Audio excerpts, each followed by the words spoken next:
जय श्री केदार, हर हर महादेव। मैं प्रमोद रावत आप सभी का स्वागत करता हूं एक और नई वीडियो में, एक नए शानदार ब्लॉग के साथ। दोस्तों, सुबह के 11 बज रहे हैं। एक बार फिर अपने गांव से काफ़ी दूर अपने ससुराल रुद्रप्रयाग से ब्लॉग की शुरुआत हो रही है। आपने पिछले ब्लॉग हमारे देखे होंगे। तो हम गए थे चतुर्थ केदार रुद्रनाथ भगवान के दरबार में और अच्छे से वहाँ पर दर्शन हुए, अच्छी सी हमारी यात्रा हुई है। और यात्रा कैसी रही वो ब्लॉग के जरिए मैंने आपको बताया है। अभी तक आपने शायद वो ब्लॉग देख लिए होंगे, अगर नहीं देखे तो ज़रूर देखना, आपको भी काफ़ी ज़्यादा अच्छा लगेगा। क्योंकि जो ट्रैक था वो एडवेंचर भरा था और एकदम बढ़िया सा हमारा ट्रैक हुआ। मज़ा आया ट्रैक करके।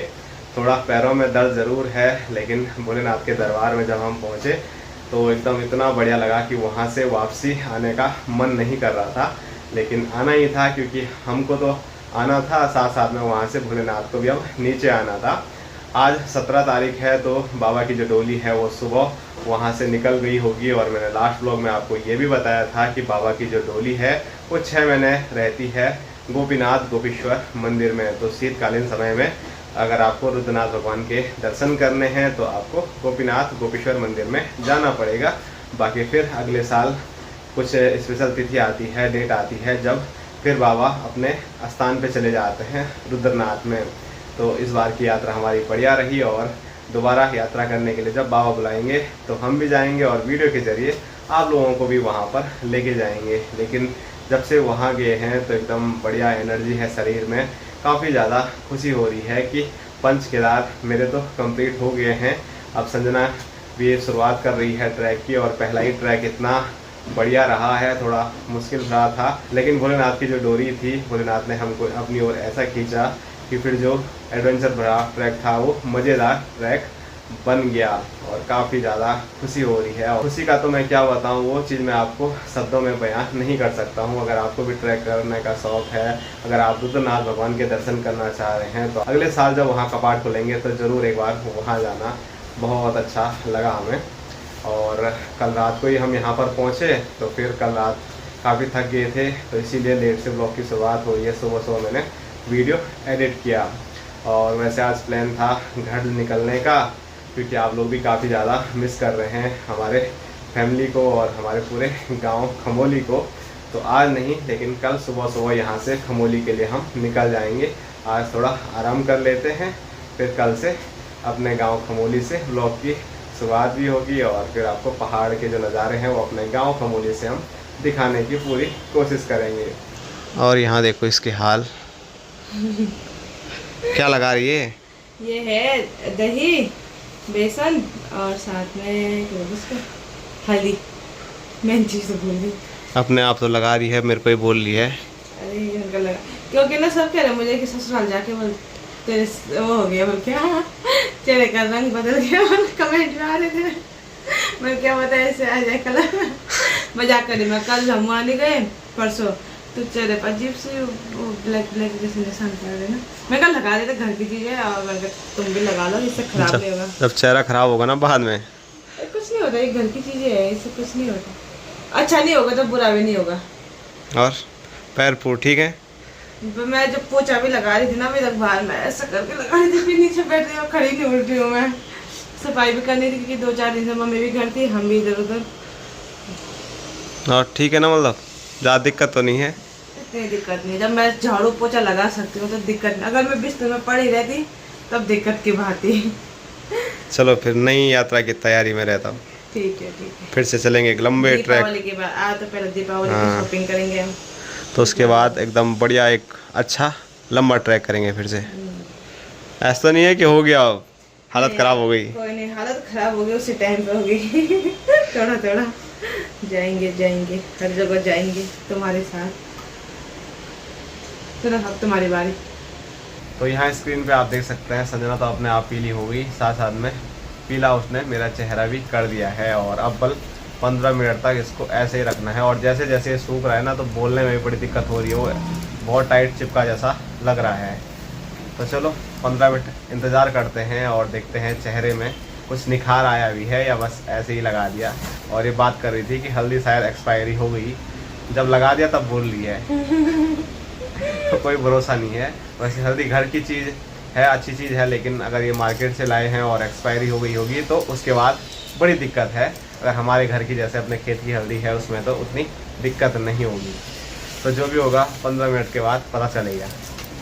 दोस्तों अभी चेहरे की हल्दी को हटा के उसको धो धा के अभी हम आए हैं छत में कपड़े सुखाने के लिए, क्योंकि ट्रैक पे गए थे तो वहाँ के जो कपड़े थे उन कपड़ों को संजना ने सुबह सुबह धो दिया था। तो अभी छत पे सुखाने के लिए डाल देते हैं, क्योंकि बहुत तेज़ प्यारी वाली धूप लगी हुई है और आपको यहाँ बहुत ज़्यादा शोर शराबा सुनने को मिल रहा होगा, मेरी आवाज़ से भी ज़्यादा, क्योंकि यहाँ इनका घर बिल्कुल रोड के बगल में है। तो गाड़ियों का शोर अलग है, दुकानों का शोर अलग है और साथ साथ में एक परमानेंट जो यहाँ का शोर है, आवाज़ है, वो गधेरे की आवाज़ है।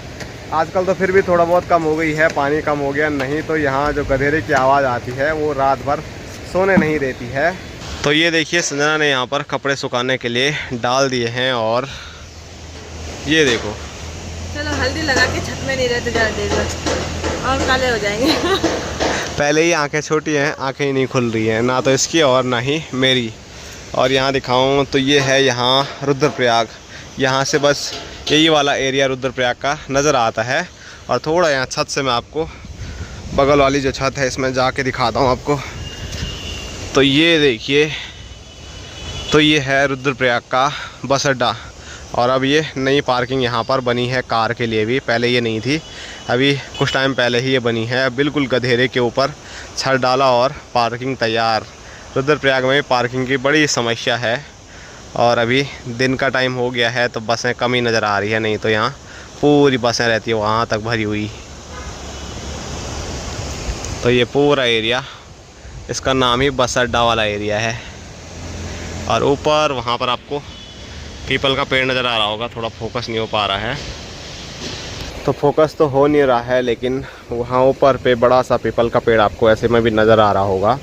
तो वहाँ पर महादेव हैं और वहाँ का नाम ही है महादेव मोहल्ला। और वहीं से जस्ट थोड़ा ही दूरी पर मेरा ननिहाल भी है, तो ससुराल भी एक ही जगह हो गया और ननिहाल भी एक ही जगह हो गया, तो एक जगह दो रिश्तेदारी।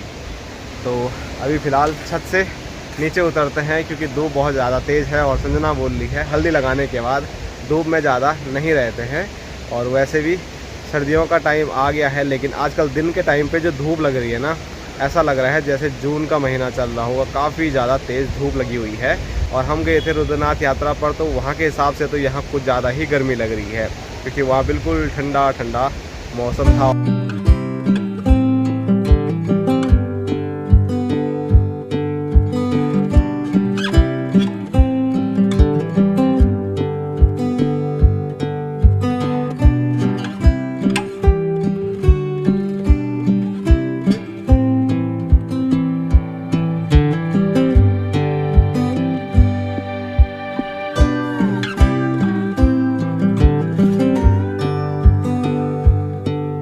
दोस्तों शाम के 4 बज रहे हैं और दिन में कोई ख़ास मेहमान यहाँ पर पहुँचे हुए थे, तब से उनके साथ ही मैं बैठा हुआ हूँ और फिर कहीं ना तो जाना हुआ और ना ही वीडियो बनी।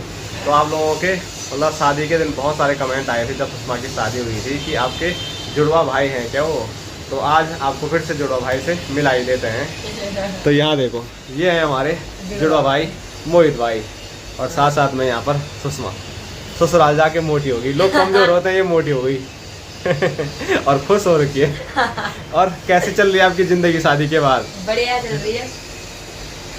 ये तो घूम रहे हैं खूब। हाँ हम घूम रहे हैं कि तुम घूम रहे, 3 दिन के लिए जा रहे हो। वो तो हमारा तो ट्रैक थे ना, तुम तो पता नहीं कितने मंदिर चले गए तुम उस दिन से। हम तो मंदिर तो गए हम बहुत सारे। कितने मंदिर गए अभी तक? अभी 1 2 3 4 2-3 मंदिरों में चले गए। और हम पहले अभी रुद्रनाथ एक ही मंदिर गए, हम भी जाएंगे। और ये है कि इनकी छुट्टी नहीं रहती ना, वही दिक्कत है। तो ये कल भी मंदिर गए थे। और कौन से मंदिर गए थे? तो जो जहाँ भोलेनाथ और माँ पार्वती ने शादी की थी, हमने भी की। तुमने वहाँ पे दोबारा शादी की? हमने भी दोबारा शादी की। चलो हमें भी वो बहुत ज़्यादा सौभाग्य प्राप्त हो। अब तुम भी, हमें बोला था साथ में जाएंगे, तीनों भाई और तीनों बहनें साथ में जाएंगी, पर आप लोग तो आए नहीं हमारे साथ। तो हम तो ट्रैक में, तुम आज चलते ना, आज चलते तुम। तो कल हमने घर भी तो जाना है। तो परसों चले जाते घर। कल तो दीपावली है, अपने घर में तो रहना ही। कल है दीपावली, कल से धनतेरस मतलब शुरू हो गया। अच्छा, तो अपने घर में भी तो रहना ही है। पहले दीपावली ससुराल में, हाँ, पहले दीपावली अपने ससुराल में, और उसके बाद मोहित भाई ड्यूटी। तो ये तो खूब मंदिर घूम रहे हैं, क्योंकि भाई को अभी अपनी नौकरी पे भी जाना है, लेकिन हम तो घर ही में रहते हैं, तो हम भी कभी भी मंदिर जा सकते हैं। वैसे त्रियुगी हम जब जाएंगे तो माँ बाबूजी सबको जाना है, तो पूरी फैमिली के साथ ज़रूर जाएंगे। और ये अभी कुछ समय के लिए यहाँ पर आए हुए थे, तो हमने बहुत सारी गप लगा दी कुछ ही टाइम में। तो मोहित भाई ने अपने यहाँ के बारे में बहुत सारी चीज़ें बताई, हमने अपने यहाँ की बहुत सारी चीज़ें बताई। तो मतलब ऐसा मिलते हैं ना, तो ऐसा लगा ही नहीं कि इनके साथ मैं पहली बार मिल रहा हूँ। इतने ऐसा लग रहा है कि बरसों के हम यार दोस्त हैं। ऐसी गप्पों पे हम लगे हुए थे, और हमारी गप्पों से ये परेशान हो गए थे कि कब चलना है कब चलना है। और तुम्हारी गप बड़ी एक और खत्म। बात, तुम और संजना हमारे यहाँ इनवाइट हो, ठीक है? आने जरूर चाहिए, हम भी तुम्हारे यहाँ तभी। तुम नजदीक हो, पहले तुम चलो। नहीं, हम तो कल जा रहे हैं भाई, पर सच में तुम लोग हमारे यहाँ इनवाइट हो। अगर नहीं आए तो सोच लेना, मेरी सास जी है ना, मेरी मम्मी जी, तुम्हारी बहुत वीडियो देखती है, हर वीडियो, हर एक वीडियो देखती है। वही हमें बताती है, आज वो रुद्रनाथ जा रहे हैं, कभी कहीं जा रहे हैं, तो वो हमें बताते रहते। तो आपको पक्का हमारे घर आना, और जी, वहाँ का बिल्कुल। व्लॉग बनाना है, वहाँ भी दिखाना है, ठीक है? तो उत्तरकाशी जाने का सौभाग्य प्राप्त होगा हाँ। हमारा बहुत जल्द। हाँ, तो वहाँ फिर के- वही मुलाकात होगी। और वहाँ के मंदिर घुमाएंगे सेम मुखम, ठीक है? तो वहाँ पर एक प्रसिद्ध मंदिर है शैम मुखेम जी का, तो वहाँ पर जाने का बड़ा मन था मेरा काफ़ी टाइम पहले से, और इसने इनवाइट कर दिया है। तो जब इनके यहाँ जाएंगे तो वहाँ शैम मुखेम महाराज के दर्शन भी आप लोगों को ज़रूर कराएंगे। फिलहाल ये अभी वापसी जा रहे हैं जवाड़ी की ओर, कल सुबह इनको उत्तरकाशी के लिए निकलना है। तो थोड़ा 5 मिनट और बैठ जाते हैं, थोड़ा और कपड़े लगा देते हैं, उसके बाद फिर इनको बाय बाय कहेंगे। विदाई का समय हो गया है, और यहाँ पर अब तिलक लगा के हमारे यहाँ जैसे सबको विदा करते हैं वैसे इनको भी किया जा रहा है। अब पैसे मेरे को दे दे। पैसे यहाँ काली याद दे रही है। नहीं, तुम्हें अपना हाथ दे सकती हूँ। Bye bye. 2-3 तारीख को मिलेंगे। ठीक है, चलो बाय बाय, फिर मिलेंगे। आपके यहाँ आएंगे, आप तो बुला नहीं रहे। बुला दिया मैंने। ये मेरे को बुला दिया भाई। छुट्टी आऊंगा तो नहीं आऊंगा।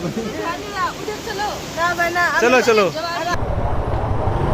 तो अभी हम आ चुके हैं शाम के टाइम पे मार्केट, क्योंकि कल घर निकलना है, और कुछ छोटर मोटर जो सामान बाइक में हम आसानी से लेके जा सकते हैं वो थोड़ा यहाँ ख़रीद लेते हैं। और ये देखिए हमारा खूबसूरत सा रुद्रप्रयाग मार्केट, और यहाँ ऊपर जो शादियों में झिलमिल लगाते हैं वो वाले हैं। पता नहीं क्यों लगा रखे हैं आजकल, कल तक तो नहीं थे, कल रात को शायद लगा रहे थे। वापसी आ रहे हैं, जब हम वापसी आ रहे थे रुद्रनाथ से।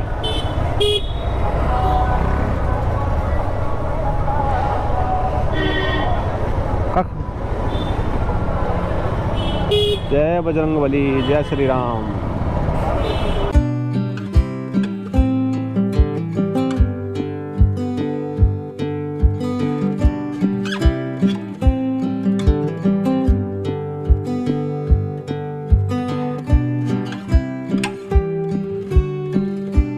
दोस्तों अभी हम आए हैं अलकनंदा नदी के किनारे पर, क्योंकि कुछ टाइम पहले बहुत ज़्यादा पानी हो रखा था, तो यहाँ पर आना हुआ नहीं। मैंने दूर से आपको भोलेनाथ के दर्शन कराए थे, तो मैंने सोचा आज नज़दीक पे चलते हैं और आपको भोलेनाथ के अच्छे से दर्शन करा देते हैं। कुछ टाइम पहले पानी इतना ज़्यादा था कि एक बड़ी सी मूर्ति मैं आपको दिखाता हूँ।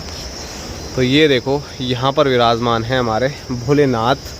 तो इतनी बड़ी मूर्ति यहाँ पर है, और ये पूरी मूर्ति पानी के अंदर डूबी हुई थी। तो पानी आप सोच सकते हैं कितना रहा होगा उस टाइम पे। और ये कुछ बता रही थी अभी मुझे। मैं इतने साल हो गए यहाँ रुद्रप्रयाग में मुझे, बट मैं यहाँ पे पहली बार आ रही हूँ। हमेशा मैंने वहीं से देखा है। तो ये हाल है दोस्तों संजना के, कि संजना बचपन से रुद्रप्रयाग रही और यहाँ अलकनंदा नदी के किनारे कभी आई ही नहीं। बल आज मैं आया तो मेरे साथ साथ ये भी पहली बार पहुँच गई। हाँ भाई, तो हमें से ऐसा लगा कि भोलेनाथ जी वहीं से दिख रहे हैं, तो कभी हुआ नहीं आना, और साथ में कभी कोई था भी नहीं ना। जब भी कोई आ रहा तो बता के नहीं आते थे कोई भी, तो अचानक से मैं फ़ोटो ही देखी थी। तो अक्सर कई बार ऐसी चीज़ें होती हैं कि हमारे नज़दीक जो भी चीज़ें रहती हैं हम वहाँ पर जा ही नहीं पाते, जबकि बाहर के लोग यहाँ पर आ जाते हैं। जैसे कि केदारनाथ धाम हमारे यहाँ से काफ़ी नज़दीक है, लेकिन फिर भी सबका केदारनाथ धाम जाना नहीं हो पाता है, बद्रीनाथ धाम जाना नहीं हो पाता है। हमारे यहाँ बहुत सारी नज़दीक जो चीज़ें हैं हम नज़दीक में नहीं जा पाते हैं, जबकि दूर दूर चले जाते हैं। अगर आप लोगों के साथ भी ऐसा कुछ होता है तो आप कमेंट करके ज़रूर बता सकते हैं। फ़िलहाल भोलेनाथ के यहाँ पर हमने दर्शन कर लिए हैं, और उसके बाद थोड़ा इनको फ़ोटो खिंचवानी है वाले 1-2, उसके बाद चले जाते हैं घर की ओर कि उस टाइम में अंधेरा भी हो जाएगा। और ऊपर आपको जो ये ब्रिज नज़र आ रहा है तो ये बहुत ज़्यादा पुराना है। जब से थोड़ा मुझे होश हुआ है तब से मैं ये पुल देख रहा हूँ और माँ बापूजी बताते हैं कि ये और भी ज़्यादा पुराना है। और ये वाला जो रूट है ये केदारनाथ धाम वाला है, मतलब हमारा भी अगस्त्यमुनि जाने वाला यही रूट है। और यहाँ से एक रूट दूसरा कटता है, वो कहाँ जाता है? वो उधर कार्तिक स्वामी। हाँ, कार्तिक स्वामी। और वहाँ से हम अपने गाँव में भी जा सकते हैं, पता तेरे को? हम गए थे परसों, वहाँ से आए थे। चोपता से नहीं आए थे भूल गई, चोपता वाली लाइन है वो। और आजकल देखो अलकनंदा नदी कितनी शांत बह रही है और जो पानी है वो बिल्कुल क्लियर हो गया है, बिल्कुल साफ़ साफ़ नदी का पानी देखा जा रहा है। बिल्कुल आजकल पहाड़ों में बारिश नहीं हो रही है तो इस वजह से नदी में मिट्टी भी नज़र नहीं आ रही है और पानी कम है, तो इसी वजह से आज हम यहाँ पर आ पाए हैं। और सामने है बजरंगबली, जय बजरंगबली। और यहीं थोड़ा आगे जाएंगे तो यहाँ पर दोनों नदियों का संगम होता है। संगम तो मैं आपको कई बार दिखा चुका हूँ, ऊपर बाईपास वाले रूट से भी, और कुछ टाइम पहले मैं खुद संगम पे गया था और आपको नज़दीक से भी मैंने रुद्रप्रयाग संगम दिखाया था। अगर आपने वो वीडियो नहीं देखी है तो आप देख सकते हैं, मैंने बड़े बारीकी से आपको काफ़ी नज़दीक से दिखाया था रुद्रप्रयाग संगम। तो अभी अंधेरा होने वाला है तो फटाफट अब यहाँ से निकलते हैं भोलेनाथ की आज्ञा लेके।